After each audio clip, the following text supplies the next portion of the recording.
تمام ادیان کی مشترکہ اصل کیا ہے اور قرآن مجید میں جناب موسیٰ، فرعون اور بنی اسرائیل کی داستان کو متعدد بار کیوں دہرایا گیا ہے؟ آئیے جانتے ہیں ان سوالوں کے جوابات کے بارے میں ہمارے آج کے اس ایپیسوڈ میں۔ اعوذ باللہ من الشیطان الرجیم، بسم اللہ الرحمن الرحیم۔ محترم ناظرین، السلام علیکم ورحمۃ اللہ وبرکاتہ۔ سبیل قرآن کی جانب سے پیش کیے جانے والے اس تفسیری پروگرام میں ایک بار پھر آپ کو خوش آمدید کہتے ہیں۔ آج آپ کے سامنے سورہ زخرف کی آیت نمبر 45 سے 50 تک کی تفسیر لے کر حاضر ہوئے ہیں۔ تو آئیے سب سے پہلے اس سورہ کی آیت نمبر 45 کی تلاوت اور اس کے ترجمے کو غور سے سن لیتے ہیں۔ کتاب انزلناه الیک مبارک لیدبروا آیاته ولیتذکر اولو الالباب۔ بسم اللہ الرحمن الرحیم۔ واسأل من أرسلنا من قبلك من رسلنا أجعلنا من دون الرحمن آلهة يعبدون۔ اور ہم نے تم سے پہلے اپنے جتنے پیغمبر بھیجے ہیں ان سب سے دریافت کر دیکھو کیا ہم نے خدا کے سوا اور معبود بنائے تھے کہ ان کی عبادت کی جائے۔ بہترین تلاوت اور ترجمے کو سن لینے کے بعد اب آئیے اس آیت کے نقطے کو بھی غور سے سن لیتے ہیں۔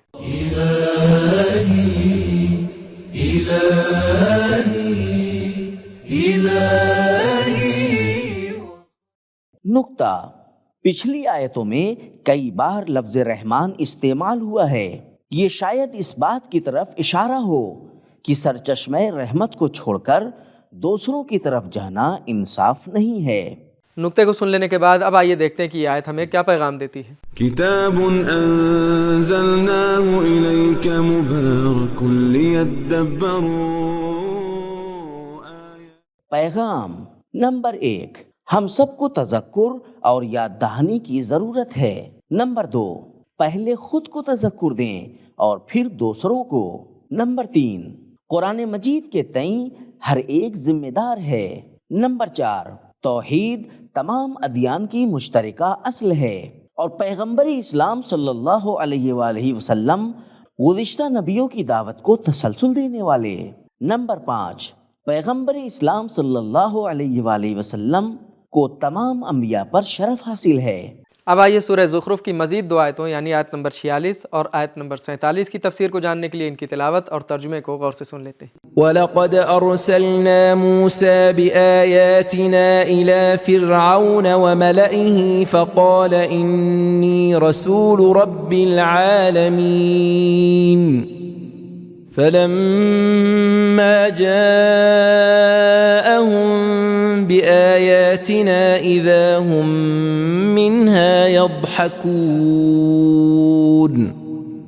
اور ہم ہی نے یقیناً موسیٰ کو اپنی نشانیاں دے کر فرعون اور اس کے درباریوں کے پاس پیغمبر بنا کر بھیجا تھا۔ تو موسیٰ نے کہا کہ میں سارے جہان کے پالنے والے خدا کا رسول ہوں۔ تو موسیٰ جب ان لوگوں کے پاس ہمارے معجزے لے کر آئے تو وہ لوگ ان معجزوں کی ہنسی اڑانے لگے۔ بہترین تلاوت اور ترجمے کو سن لینے کے بعد ان دونوں آیتوں کے نقطے کو بھی غور سے سن لیتے ہیں۔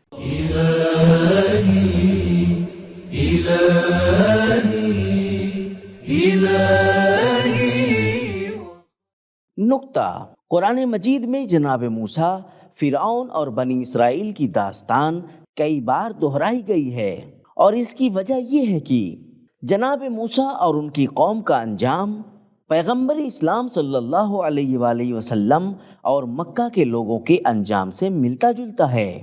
فرعون کہتا تھا کہ موسیٰ فقیر ہیں اور میرے پاس تخت و تاج ہے۔ مکہ کے بڑے کفار بھی پیغمبر اسلام صلی اللہ علیہ وآلہ وسلم کو فقیر و یتیم کہتے تھے اور خود کو پیسے اور منصب والا سمجھتے تھے۔ تلاوت، ترجمہ اور اس کے نقطے کو سن لینے کے بعد اب آئیے ان دونوں آیتوں کے پیغامات کو بھی غور سے سن لیتے ہیں۔ کتاب انزلناه الیک مبارک لیدبروا آیاته۔ پیغام نمبر 1، انبیاء کے پاس شخصی کمالات کے ساتھ ساتھ معجزہ بھی ہونا چاہیے۔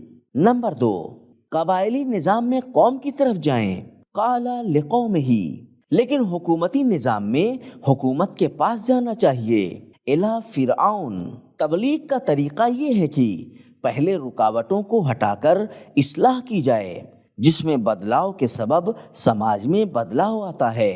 نمبر 3، طاغوتوں کے پاس خود کی کوئی طاقت نہیں ہوتی، بلکہ ان کے آس پاس رہنے والے لوگ انہیں طاقت دیتے ہیں۔ نمبر 4، ہنسنا اور مذاق اڑانا مخالفین کے ہلکے پن اور کھوکھلے پن کی علامت ہے۔ اب آئیے اس ایپیسوڈ کی آخری 3 آیتوں یعنی آیت نمبر 48، 49 اور 50 کی تفسیر کو جاننے کے لیے ان کی تلاوت اور ترجمے کو غور سے سن لیتے ہیں۔ وما نريهم من آية إلا هي أكبر من أختها وأخذناهم بالعذاب لعلهم يرجعون وقالوا يا أيها الساحر ادع لنا ربك بما عهد عندك إننا لمهتدون فلما كشفنا عنهم العذاب إذا هم ينكثون۔ اور ہم جو معجزہ ان کو دکھاتے تھے وہ دوسرے سے بڑھ کر ہوتا تھا، اور آخر ہم نے ان کو عذاب میں گرفتار کیا تاکہ یہ لوگ باز آئیں۔ اور جب عذاب میں گرفتار ہوئے تو موسیٰ سے کہنے لگے، اے جادوگر، اس عہد کے مطابق جو تمہارے پروردگار نے تم سے کیا ہے ہمارے واسطے دعا کرو، اگر آپ کی چھوٹے تو ہم ضرور راہ پر آ جائیں گے۔ پھر جب ہم نے ان سے عذاب کو ہٹا دیا تو وہ فوراً اپنا عہد توڑ بیٹھے۔ تلاوت اور ترجمے کے بعد آئیے ان تینوں آیتوں کے نقطے کو بھی غور سے سن لیتے ہیں۔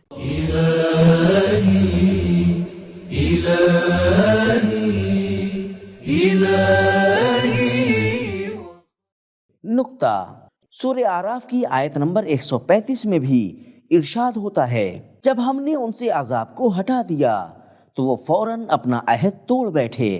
فلما کشفنا عنہم الرجز الی اجل ہم بالغوہ اذا ہم ینکثون۔ نقطے کو سن لینے کے بعد اب آئیے دیکھتے ہیں کہ سورہ زخرف کی یہ 3 آیتیں ہمیں کیا پیغام دیتی ہیں۔ كتاب أنزلناه إليك مبارك ليدبروا پیغام نمبر 1، ہر دھرموں کے لیے بار بار استدلال کرنا اور معجزہ پیش کرنا ضروری ہے۔ نمبر 2، ایک کے بعد ایک معجزہ آنا لوگوں کی ہدایت کے تئیں اللہ کی عنایت کی علامت ہے۔ نمبر 3، پہلے اتمام حجت اور پھر سزا۔ نمبر 4، تبلیغ میں پہلے معمولی مرحلوں کو طے کیا جائے، اس کے بعد بڑے مرحلوں کو۔ نمبر 5، دنیا میں اللہ کا عذاب لوگوں کو متوجہ کرنے اور باز آ جانے کے لیے ہوتا ہے۔ نمبر 6، پست اور نیچ لوگ سختی اور فشار میں بھی دوسروں کی توہین کرنے سے باز نہیں آتے۔ نمبر 7، گنہگار لوگ اپنی روح کی گہرائیوں میں اولیاء خدا کو مستجاب الدعویٰ، جس کی دعا قبول ہوتی ہے، مانتے تھے۔ نمبر 8، نبوت ایک الہی منصب ہے۔ نمبر 9، مشکلات کے وقت انسان عہد کرتا ہے اننا لمہتدون، لیکن مشکل حل ہو جانے کے بعد اپنا عہد توڑ دیتا ہے۔ نمبر 10، جب انسان خطرے کا احساس کرتا ہے تو اس کے اندر خدا شناسی کی فطرت جاگ اٹھتی ہے۔ تو محترم ناظرین، آج کی ویڈیو میں ہم نے یہ جانا کہ تمام ادیان کی مشترکہ اصل توحید ہے، اور قرآن مجید میں جناب موسیٰ، فرعون اور بنی اسرائیل کی داستان کئی بار دہرائی گئی ہے، اور اس کی وجہ یہ ہے کہ جناب موسیٰ اور ان کی قوم کا انجام پیغمبر اسلام صلی اللہ علیہ وآلہ وسلم اور مکہ والوں کے انجام سے ملتا جلتا ہے۔